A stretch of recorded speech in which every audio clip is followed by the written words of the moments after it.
অনেক দিন ধরেই বিরিয়ানি খেতে খুব ইচ্ছা করছিল, তাই বাজার থেকে চিকেন নিয়ে আসলাম। আনার পর আমি এইদিকে সকালের ভাত আর ডাল আর আলু সিদ্ধ খেয়ে নিচ্ছি। তারপরে ঝটপট করে রান্নাঘরে চলে এসে আলু, পেঁয়াজ, মাংস সমস্ত কিছু পুরো ক্লিন করে রেখেছি, যাতে আমার রান্নাটা খুব তাড়াতাড়ি হয়। এখন চলো রান্নাটা চালু করি।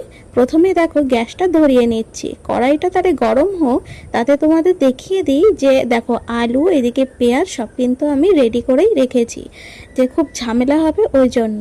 আচ্ছা, কড়াটাও গরম হয়ে গেছে, তেলটা দিয়ে আলুটা ভাজতে আরম্ভ করে দিয়েছি। এইদিকে বিরিয়ানির চালও সিদ্ধ হয়ে গেছে।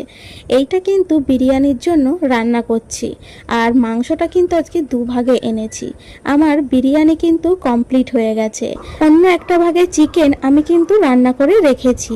এবার যে থালা বাসনগুলো এঁটো হয়েছিল সেগুলো কল থেকে মেজে এখন গুছিয়ে রাখছি। তারপর এইদিকে মা খেতে বসে গেছে, আর আমারও তাড়া আছে, তাই খাওয়ার ভিডিওটা করতে পারিনি। এদিকে মা বৃষ্টির জল ধরে রাখছে, আর আমি ওইদিকে পড়াতে চলে গেলাম। তো আজকের ভিডিওটা কেমন লাগলো?